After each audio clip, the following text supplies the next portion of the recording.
Hello dear student, welcome to in my SST class and chapter number 3rd and your chapter name is उत्तर की महान पर्वत श्रृंखला। ठीक है, तो बच्चों आज हम उत्तर की महान प्रमुख श्रृंखला के बारे में पढ़ेंगे। ठीक है, पर्वत श्रृंखला जो होती हैं। आइए चैप्टर को स्टार्ट करते हैं। भारत के उत्तर में जम्मू एवं कश्मीर राज्य से लेकर पूर्व में अरुणाचल प्रदेश तक का विशाल हिमालय पर्वत माला फैली हुई है। इस पर्वतमाला ने हमारे देश की उत्तर पूर्वी सीमा को ढक रखा है।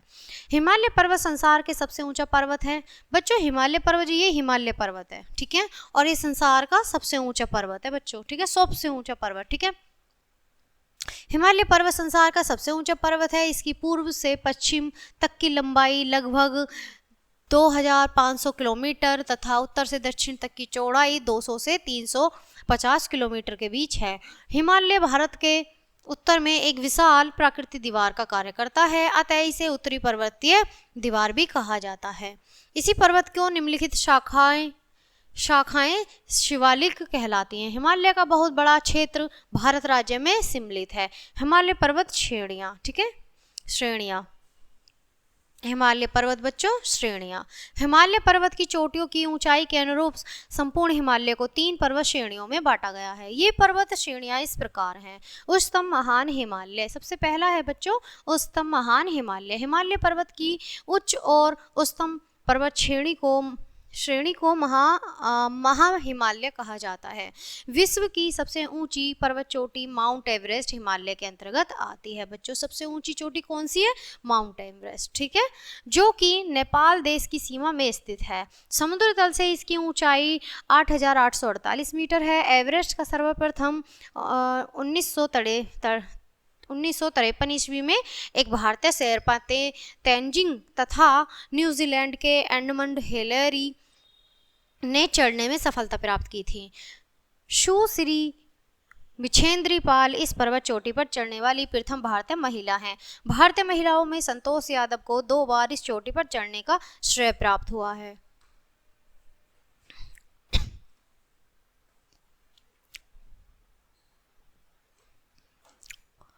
एवरेस्ट के अतिरिक्त महाहिमालय में 10 अन्य ऊंची चोटियां हैं। कंचनजंगा और नदा देवी इसी श्रेणी में चोटियां हैं, ठीक है, जो भारत में स्थित हैं। इस श्रेणी के कारण ही इसका हिमालय नाम सार्थक है, क्योंकि यह पर्वत श्रेणी वर्ष भर हिम बर्फ से ढकी रहती है। इसे हिमाद्री भी कहते हैं। यह बर्फ ऊपरी ढलानों से नीचे की ओर धीरे धीरे खिसकती रहती है।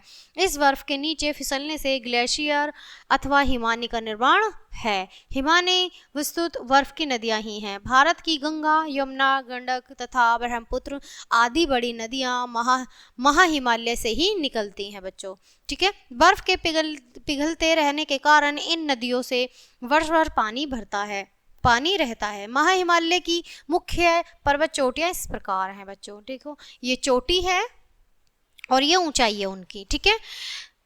सबसे पहले है माउंट एवरेस्ट। माउंट एवरेस्ट की जो ऊंचाई है वो है 8848, ठीक है, 8848 मीटर, ठीक है। सेकंड है बच्चों, ठीक है, K2 गॉडविन ऑस्टिन, ठीक है, ये है बच्चों 8611, ठीक है, 8611 मीटर, ठीक है। कंचजंगा है बच्चों 8598 मीटर। ओके, आई होप आपको ये वाला जो चार्ट है अच्छे से समझ आ रहा होगा, ठीक है। नीचे देखते हैं,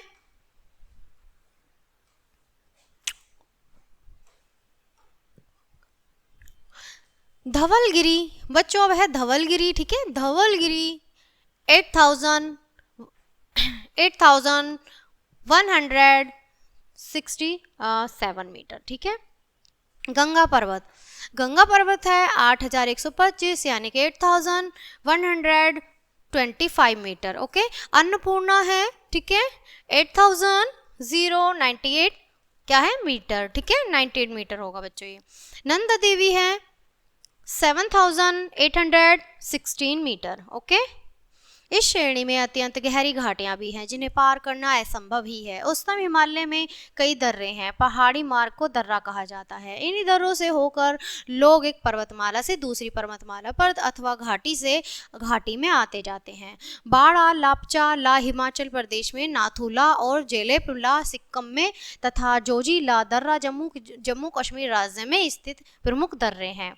हिमालय की उच्चतम श्रेणी में, जिस पर भारतवर्ष बर्फ जमी रहती है, अतः यहाँ किसी प्रकार की कोई वनस्पति उत्पन्न नहीं होती। मध्य हिमालय अथवा लघु हिमालय, यह पर्वत श्रृंखला उच्चतम हिमालय और ब्राह्म्य हिमालय के मध्य स्थित है, इसलिए इसे मध्य हिमालय कहा जाता है। समुद्र तल से इसकी औसत ऊंचाई 3500 मीटर से है और 5000 मीटर तक है। इन पर्वत श्रेणियों पर चीड़, देवदार, बालूत तथा मैग्नोलिया आदि वृक्षों के वन में पाए जाते हैं, जिनमें बहुमूल्य लकड़ी तथा औद्योगिक के लिए कच्चा माल प्राप्त होता है। इसी लघु हिमालय की निचली ढलानों पर शिमला, चेल, रानीखेत, मसूरी, अल्मोड़ा, नैनीताल और दार्जिलिंग आदि प्रसिद्ध स्थान है जहां पर टूरिस्ट टूर के लिए जाते हैं बच्चों। ठीक है, ये आपको चित्र दिखाया जा रहा है। ठीक है,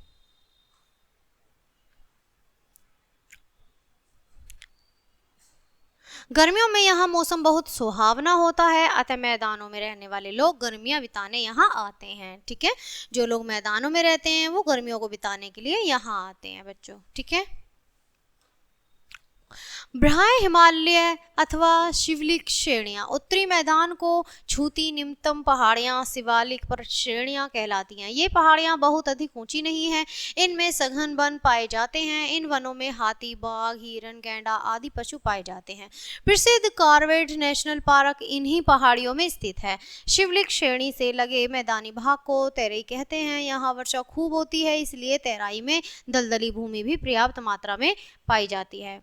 तराई का अधिकांश भाग उत्तर प्रदेश तथा उत्तराखंड राज्यों में स्थित है। शिवालिक और लघु हिमालय के मध्य में अनेक छोटी छोटी घाटियां, छोटी बड़ी घाटियां हैं जिन्हें दून कहते हैं। देहरादून इसी प्रकार की घाटी में स्थित है बच्चों। ठीक है, यहाँ की छोटी छोटी घाटियों को दून कहा जाता है और इसीलिए जो देहरादून है वो उन्हीं के नाम से स्थित है, उसी घाटी में आता है। ठीक है, उपज और वनस्पति, अब बात करेंगे बच्चों उपज और वनस्पति की। ठीक है, हिमालय की पहाड़ियों में जहाँ स्थान उपलब्ध है वहाँ सीढ़ीनुमा खेत बनाकर खेती की जाती है। यहाँ की कृषि उपजाओं में गेहूँ, मक्का, चावल आदि अनाज, नाशपाती, चिलोगोजे, लीची, सेब आदि फल और चाय, कॉफ़ी, आलू तथा अन्य सब्जियाँ पर्याप्त मात्रा में उगाई जाती हैं बच्चों। चाय तथा फसलों का तो यह क्षेत्र अपार भंडार है। यहाँ वर्ष भर बर्फ पड़ती है, वहाँ कोई वनस्पति नहीं उगती, लेकिन जहाँ बर्फ नहीं पड़ती अथवा कुछ समय के लिए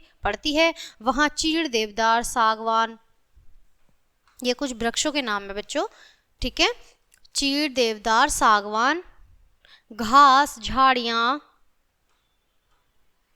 घास तथा झाड़ियों के संघन वन पाए जाते हैं। इनमें हाथी, शेर, बाघ, सांभर आदि जंगली पशु पाए जाते हैं। ठीक है, ये बच्चों घाटियां हैं। ठीक है, और यहाँ पर ये क्या है, वृक्ष हैं सेब के और ये चाय के बागान है। ठीक है, हिमालय के लाभ, अब बात करते हैं बच्चों हिमालय के लाभ की। ठीक है, यहाँ हमारे देश की उत्तरी सीमा का सजग प्रहरी है, इस कारण हिमालय को भारत का पहरेदार भी कहा जाता है। यह सर्दियों में उत्तर से आने वाली ठंडी हवाओं को रोककर ठंड से हमारी रक्षा करता है। इसी प्रकार यह मानसूनी हवाओं को उत्तर की ओर जाने से भी रोकता है। इन मानसूनी हवाओं में हमारे देश में वर्षा होती है। यह वर्षा हमारी फसलों के लिए बहुत लाभदायक होती है। हिमालय की चोटियों पर बड़ी बर्फ के पिघलते रहने से इस पर्वतमाला से निकली नदियां वर्ष भर पानी से भरी रहती हैं। इन नदियों के जल को रोककर अनेक बांध बनाए जाते हैं जहां पर जल विद्युत का भारी मात्रा में उत्पादन किया जाता है। इन बांधों से नहरें निकलकर खेती को भी खूब सिंचाई की जाती है। ठीक है, खेती के लिए भी खूब सिंचाई बच्चों की जाती है। कई नदियों के जल से कई स्थानों पर पीने के पानी की समस्या का समाधान भी किया जाता है बच्चों। पर्वतीय वनों से मिलने वाले लकड़ी हमारी दैनिक आवश्यकताओं की पूर्ति करती है। वन की अन्य वनस्पतियों से हमें कागज आदि कारखानों के लिए कच्चा माल मिलता है। इसके अतिरिक्त अनेक जड़ी बूटियां भी हिमालय पर पाई जाती हैं। चाय, कॉफ़ी तथा फलों का यह तो भंडार ही है। यहाँ पर झाड़ियों की पर्याप्त के कारण भेड़ तथा बकरियाँ खूब पाली जाती हैं, जिनमें हमें ऊन तथा मांस की प्राप्ति होती है। सो बच्चों, your chapter is finish now and मिलते हैं आपसे नेक्स्ट चैप्टर में। Thanks for watching.